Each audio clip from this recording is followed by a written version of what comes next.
Meus queridos irmãos e irmãs, graça e paz do nosso Senhor Jesus Cristo.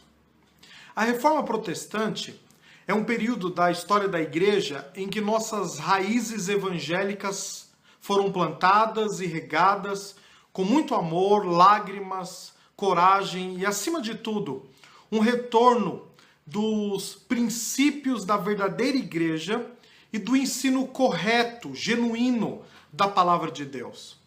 A Reforma foi um movimento de restauração da Igreja. Por isso se tornou uma janela que nos ajuda a contemplar um horizonte, fazendo uma leitura do passado para entender o presente e buscar respostas para o futuro e para a qualidade da fé, da teologia e da doutrina na busca pelo aperfeiçoamento da Igreja até a volta do nosso Senhor Jesus Cristo. É nesse sentido que o reformador Philip Melanchthon diz: a vida humana sem conhecimento da história não passa de uma infância perpétua. Mais ainda, são obras e uma vida de trevas permanentes. A reforma não surgiu no vácuo, de uma hora para outra, e nem como um evento extraordinário que passa a ser conhecido pela vida de um super-herói dotado de poderes. No final da Idade Média, a Europa enfrentou uma crise de grandes proporções, uma crise que abarcou todas as classes sociais. Um poeta chamado Eustáquio Deschamps disse que era uma época de lágrimas, de inveja, de tormento, época de declínio próximo do fim. Havia um declínio moral, político e religioso muito presente no dia a dia do clero, dos líderes religiosos e no dia a dia das pessoas comuns também. Essas crises promoveram muitos movimentos sociais. Um deles, como os estados independentes, uma libertação ou uma independência política da Igreja de Roma, dos poderes da Igreja de Roma, contribuíram com a reforma, fazendo com que a unificação política religiosa em torno da Igreja Católica fosse perdendo força.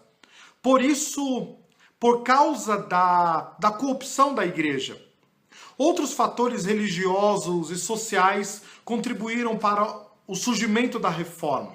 Além dos estados independentes, o declínio moral da Igreja, os pré-reformadores e a exploração comercial do papado foram acontecimentos significativos que contribuíram com a reforma da Igreja. Mesmo com tantos problemas sociais envolvidos e as ambições seculares do papado, podemos dizer que a reforma foi motivada especialmente por questões teológicas e espirituais. Por essas questões, gostaria de compartilhar e refletir com os irmãos algumas questões divergentes que levaram ou motivaram, foram úteis para o início da reforma e o seu estabelecimento também.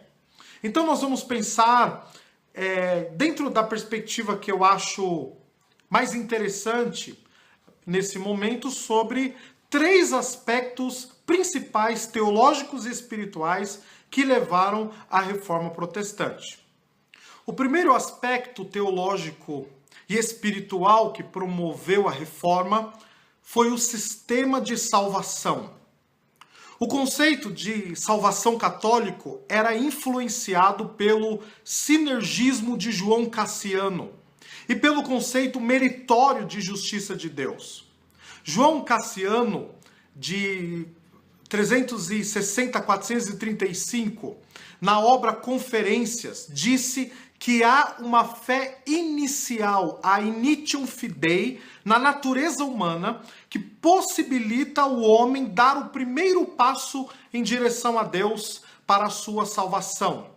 É uma boa disposição do coração para Deus, ou, como ele mesmo diz, aquilo que ele mesmo implantou ou percebeu ter nascido nos nossos próprios esforços.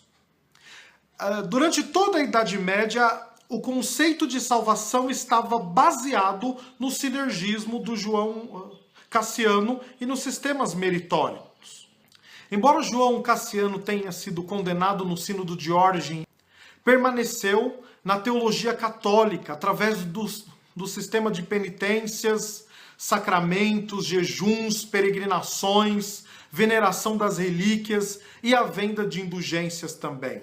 Em 1524, Erasmo de Roterdã, um dos mais importantes e eminentes teólogos daquele período, escreveu uma obra sobre livre-arbítrio. Nessa obra, ele deseja responsabilizar o homem por todas as suas decisões e fugir do problema do fatalismo, mostrando que negar o livre-arbítrio é ruim para a experiência cristã, para a vida humana.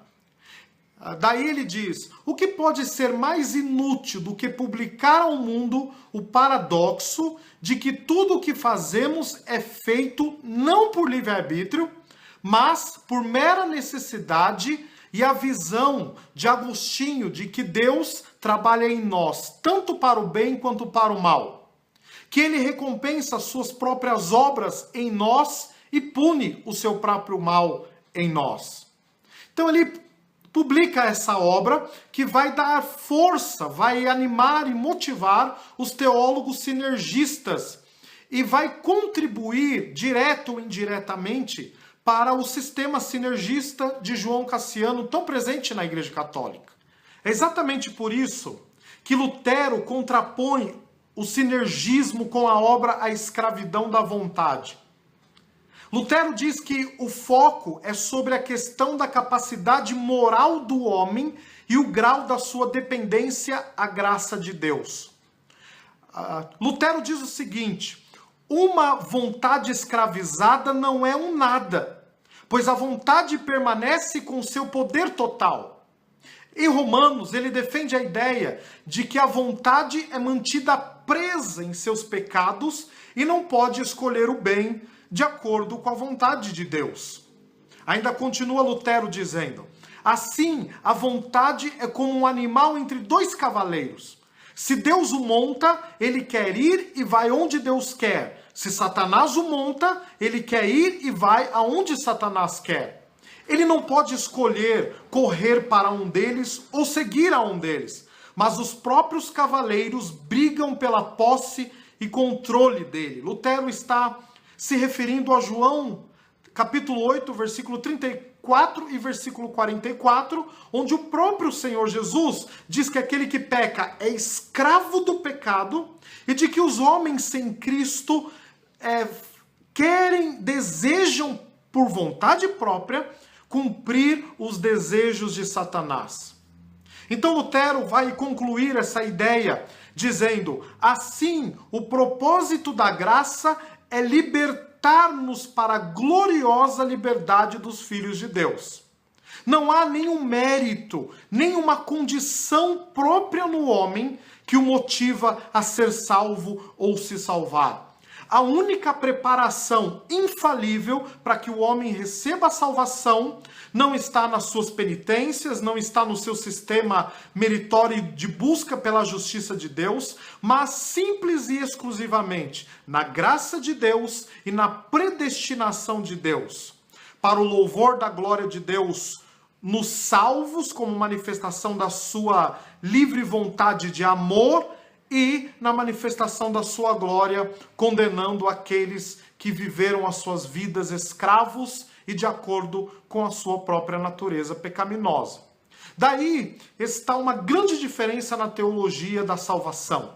Por um lado, uma teologia em que o homem participa, em que o homem se salva pelos seus próprios méritos, buscando a justiça de Deus, e por outro lado, na teologia de Lutero, na teologia de Agostinho e na teologia dos outros reformadores posteriormente, a salvação única e exclusivamente pela graça de Deus.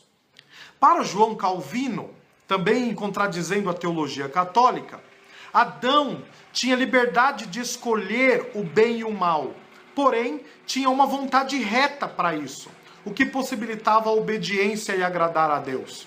Quando Adão se perdeu e corrompeu todo o bem que possuía, após a queda, o homem passa a estar mergulhado em morte espiritual e não há mais aquele livre-arbítrio. Ou seja, o homem é escravo, morto, não conseguindo se salvar pelos seus próprios méritos, e daí ele passa a ser dependente da obra de Deus. Nós encontramos esse pensamento de Calvino nas Institutas, no livro 1º, parte 15, item 7 e item 8.